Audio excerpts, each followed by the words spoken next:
What's going on, ladies and gentlemen? It's the Chinnist. This is my stack from June 18th. Wednesday in Comic Book Day, I have a total of 22 with 20 different titles. I have read through the stack. I want to just take this time and just let y'all know I have been gone for about 6 weeks now. I think the last video I posted was back on May 8th. So just want to let everyone know that, I'm okay. I want to thank everyone who left me comments just kind of asking like where I've been, seeing if I was okay. Received tons of messages on Instagram as well. Really appreciate that, guys. Truly do. I've been okay. I've had just a lot of happy hours and a lot of things kind of going on the social side these past couple weeks, and just have not had enough time to get videos out. I've been reading through. I'm definitely not burned out of making YouTube videos and not burned out of comics by any means. I just haven't had enough time to kind of make my videos on Wednesday or Thursday night even. So yeah, man, that's it. But I hope to be back and more regular, more frequent at this point in time going forward. So starting on the DC side, we have a new entry from the DC Black Label side of things. Of course, everyone remembers that Batman Damned, with a Batman Wang. So this one is really an origin story based around Superman, and a little bit different take. We've seen a lot of this before in the past, but I felt Frank Miller did a pretty good job, in my opinion, retelling this origin story. Not only, does he get into, the basics of, Mom, Paul Kent kind of picking him up, but it really gets more into the psyche of why he becomes Superman and, what made him Superman. And it really starts off more on his the school side, where he has friends who are just bullied on a non-stop basis. Clark already has his superpowers kind of coming in at this point in time, and he's trying to struggle with, or he's struggling with the fact, he could stop these bullies at any point in time, but he's getting different recommendations from his parents. Ma Kent, or Martha Kent, is very optimistic. Everything, always use your words, never use your fist. Where the father is a lot more realistic and, hey son, you'll have to talk. I want you to talk at the very beginning, but eventually it may have to come to fist. And so it's kind of cool to see the two different parent dynamics trying to teach Clark what to do, going forward, or how to handle these type of situations. But very cool. The other milestones would be, he finally finds Lana, his first childhood, sweetheart, and first, real good friend. The first person who actually finds out that he has superpowers. But, pretty good origin story overall. I will be picking up number 2, for sure, after reading through this so far. I think John Romita Jr. did a pretty good job on the artwork. I would give the artwork maybe a 4 out of 5 on this one.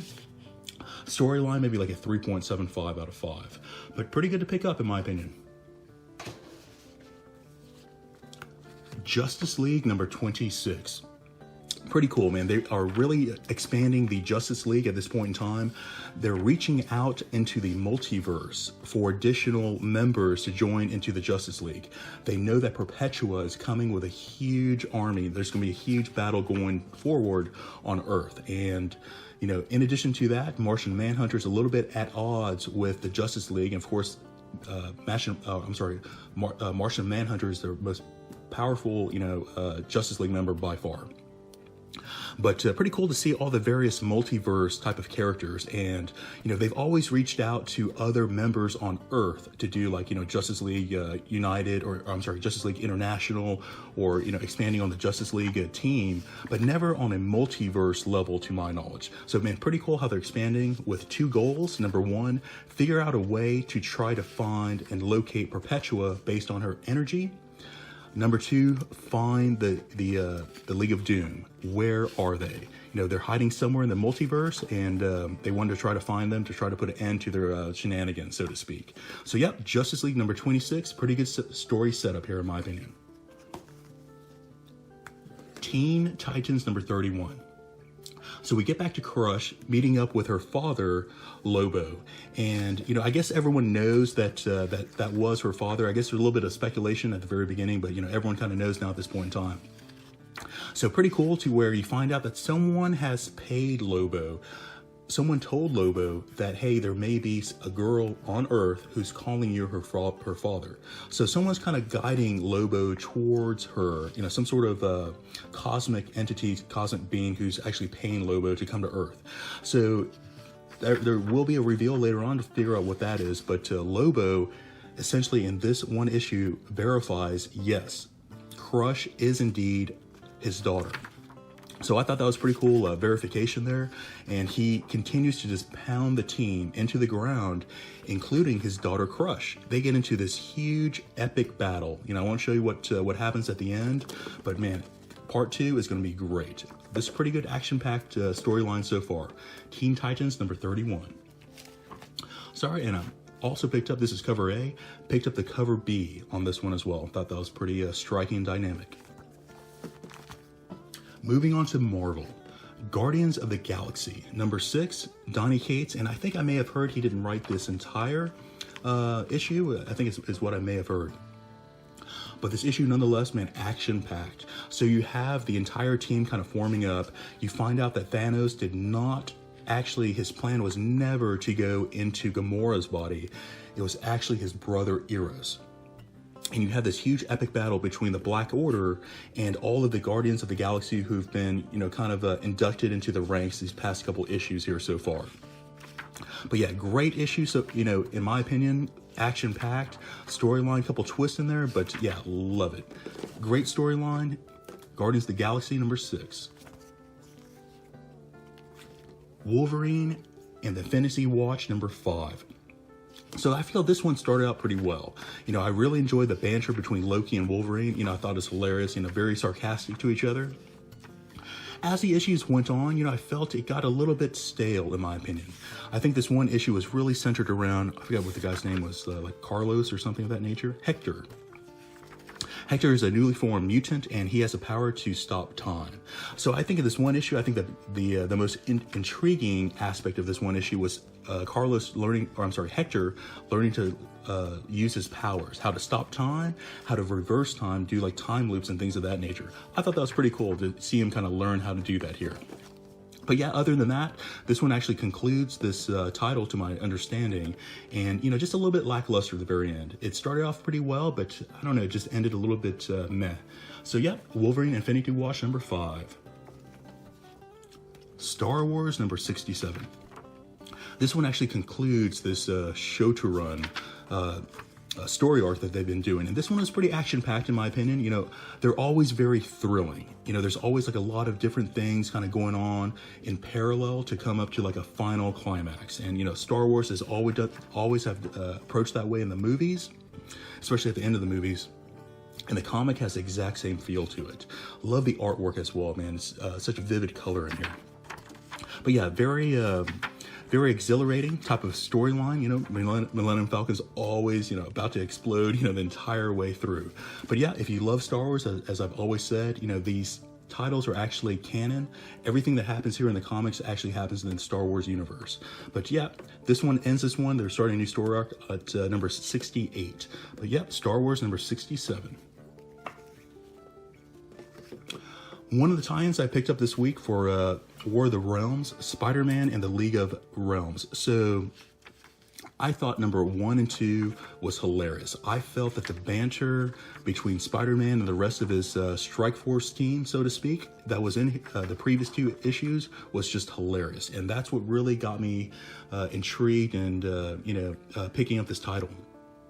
This issue number 3, although it was action-packed and this, huge battle scene here, the dialogue just wasn't there. The humor that was there in the past just isn't here now. And I know that they're fighting, but, for Spider-Man, it doesn't really matter. His banter is always going, and it just didn't capture me here in this issue number 3. It stops here, but, I felt this could have been better, in my opinion, with better dialogue. But, yeah, it was just okay, in my opinion. Spider-Man and the League of Realms. Savage Sword of Conan. Conan was a pretty big surprise to me. I was going to pick up number 1, along the way, and, ended up really falling in love with the character, to tell you the truth. So, yeah, Conan, this one is extremely action-packed. A little bit of revenge happens on Conan here.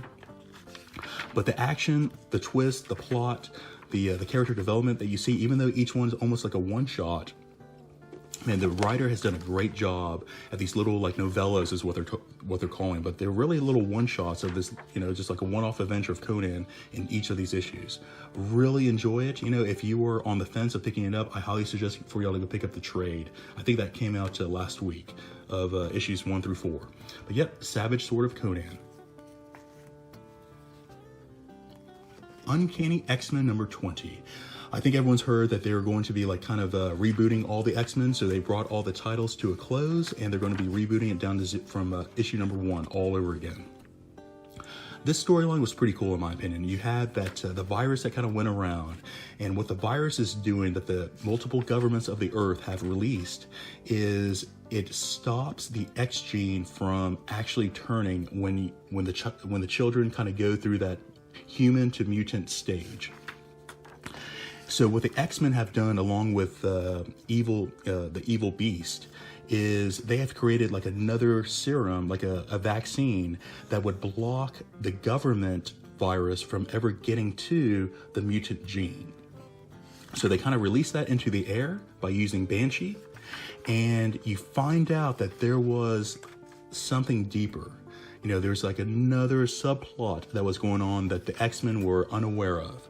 So pretty cool. I think the story got very intriguing in my opinion. But yep, Uncanny X-Men, glad to start reading them again. Issue number 20. Moving on to Image. Fairlady, issue number 3. So for those of y'all who have not been picking up Fairlady, Fairlady is kind of like another take of like Magnum PI.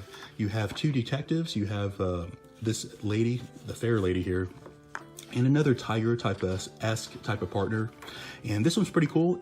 These were supposed to be kind of like one-shots, but as you see, this is issue number 3. Yeah, there were tie-ins between issue number 2 and 3. So I think the first claim that every issue is completely independent, that's not really true. But I prefer an overall arcing storyline anyways, you know, personally. So this one gets pretty cool to where the last issue she found like a dead body, and you find out the dead body is actually someone else. And there may be a plot that's kind of going on in the background, and you do find out that the person who tried to set all this up may have actually been targeting the Fairlady at the very end anyways. So pretty cool, intriguing type of storyline. You know, it's kind of a magical fantasy world, but a detective feel to it. So if that's your cup of tea, try this one out. Fairlady, issue number 3. Gideon Falls, number 14. I love horror. Jeff Lemire, I felt, did a pretty good job on this title overall. I will say, you know, if you haven't been keeping up with the storyline, things of that nature, this gets very, very confusing. Because now at this point in time, we're starting to do time jumps. You know, there's time skipping throughout the various centuries or throughout the decades here. And they've been kind of explaining that Gideon Falls, the city has been here since, I think like the early 1700s or something of that nature. I'm sorry, early 1800s. And there were, you know, pieces of the storyline that let you know that things were going on throughout time. And this one kind of brings it all together. You kind of figure out like why, you know, the city kind of was always there, and, you know, what was going on in the background. But yet, love horror, and I felt this Gideon Falls was a great title overall. This may be better read in trade, just kind of have all the storyline together because it gets a little bit confusing. But yep, Gideon Falls, issue number 14. Curse Words, number 22. I love this team up between Charles Soule and Ryan Brown. Absolutely love it. Their other title they had was Gods versus Astronauts, and I thought that title was just hilarious, man. Loved it. So here we get into like an epic battle. Margaret's kind of leading the way here, and you find out, you know, everyone's aware now that Margaret is actually the child of Wizard and Jezebel. I'm sorry, Stitch. So you have, you know, an issue to where the epic battle is going on in the background, back in the, what is it called, the whole world. And Wizard has lost all his powers. As you see, he has no beard. And I won't tell you what goes on here, but the way that he gets his magic back is just hilarious, man. I won't explain what's going on here in the background, but it is hilarious. And then you get into like the epic battle going on in the other realm. So yep, the final issue, or I'm sorry, the next issue here coming up, it's going to be great. It's just, you know, pure battle coming up. But yep, Curse Words, issue number 22. Great storyline. Port of Earth, issue number 11. So everyone may know at this point in time that this has been like optioned for some sort of TV show, is what I've heard. Very cool concept overall, because there's so many different diverse storylines that you could do with this type of title. Like, you could do anything. You know, they follow the political side of things on the Earth side. They follow the alien side. There's drama between the humans alone. There's drama between the humans and the aliens. There's just so many storylines that this title could actually pop out, in my opinion. You know, and lends itself very well to the TV side. But you do find out that, you know, it's always getting deeper and deeper between the consortium and how they conduct their business and what they brought to Earth and what they kind of, you know, secretly always had intended. And, you know, along the way, you also find out that there's entire planets that were enslaved due to these business trade transaction type of style that this consortium kind of does. So, you know, it gets deeper and deeper as the issues kind of go along. But yep, Port of Earth, issue number 11. Middlewest, issue number 8. Very cool concept, you know, the fantasy side of this this world that they have here, along with the artwork. Love it. So I would give this artwork maybe like a 4.5 or 4.25 out of 5. You know, going back to this fantasy style type of storyline. Great storyline. So this one kind of centers back on the father, who, you know, he has anger type of issues, and it really all comes out right here where he's in a bar. He kind of gets in a bar fight with just randos that are there, and you kind of see like his you know, his psyche, how he's kind of built. Then you also find, you know, this little wind demon, you know, is genetic. The father has passed down the wind demon, so to speak, and the anger issues that the father has, the child deals with as well. So very symbolic, you know, it's kind of in your face, but man, love this title overall. Middlewest, issue number 8. Excellence, issue number 2. This is kind of like another Magic Order type of storyline, like another Harry Potter on steroids. Love this issue. I think a couple people have picked up this title, but I don't think it was very widespread on issue number 1. In my opinion, it had very weak cover art, in my opinion, which kind of kept some people away. But these 4 rules here kind of lays out some of the background, kind of give you all some understanding of how this world operates in magic. In this world, anyone can do magic, but there's a very few elite people, and it really follows like 10 different families who have the permission to conduct magic. So it's an elitist type of world, but man, very, very cool. So it gets a little bit deeper to where they start going against their elders, and a pretty cool magic battle kind of breaks out. But again, if you enjoy magic, if you like that other title that Image had called Magic Order, I would suggest to pick this one up. Excellence, issue number 2. Got one from Aftershock, A Walk Through Hell. Issue number 10. That last issue issue number 11. The last issue number 10, that one completely did a huge twist to where you thought you knew what was going on, and in the issue number 10, it's just kind of like, you know, like, what? It kind of just kind of blew your mind, because I don't know, it's like almost impossible for like the explanations that came out in issue number 10 to have been the explanation of what happened. So I don't want to give away anything, but I would say this one got very, very confusing, you know, to say the least. You know, I almost don't know what's going on now at this point in time. A little bit on the bad side, but, you know, just a little bit confused. So we'll see where they take this. And I think there's only one more issue to conclude the storyline. I think it's only a 12 issue mini arc. But yep, we'll wait and see what issue number 12 brings. But I'm a little bit confused on the storyline, guys, to tell you the truth. Picked one up from Black Mask called Lab Raider. Free the animals, burn the system. So this one is centered around extreme animal activists. And they're breaking into an animal lab in order to free the animals. And along the way, they keep on doing flashbacks to try to do a little bit of character development. And in my opinion, I think they do a pretty good job. You know, I would get the storyline overall, just do the character development, I'd give this maybe like a 3.75. We'll see where we go with the animals, but the storyline thus far has been pretty intriguing. You know, I will be picking up issue number 2 going forward. But curious how the animals, and I won't give away what the animals look like. You get to see a little bit on the cover here, but we'll see where that takes us, issue number 2. But yep, Lab Raider, issue number 1. Picked up a few from Boom Studio. This is Faithless, issue number 3. And let me see, I'm going to skip a few pages because it's very risque. All right, so issue number 1 and 2, was intriguing. You know, it really got to me.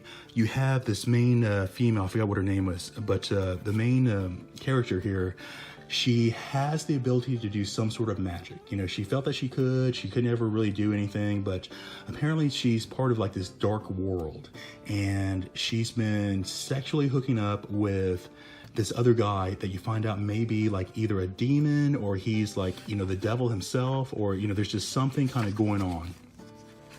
But this issue number 3 got a little bit stale, you know, in my opinion, to where, you know, I'm kind of wondering now if I will indeed pick up issue number 4.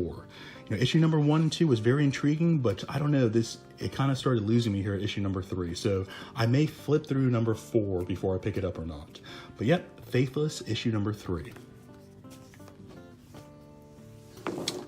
Black Badge, issue number 11. This title has been freaking phenomenal in my opinion. You have like a secret order, like a Boy Scout type of order, who's actually, you find out they are military type of spies. You know, they are straight up government trainees, and they are out there doing, you know, world saving missions, sabotage, you know, you name it. They assassinate, you know, they'll do anything. In this one issue, you find out the other order who's been trying to take down the Black Badge. You find out the origin of that other order. In addition to that, you find out who within the ranks of Black Badge themselves is trying to take down Black Badge. You find out the Black Badge is kind of like spun out of control over the years, and you find out the you know, the leaders who are trying to take it down. So storyline got very intriguing, and apparently this will be concluded at issue number 12. So just one more issue to conclude this title, but it's been a great job on the storyline so far. One more from Dark Horse, Trout. This is issue number 1 of 4.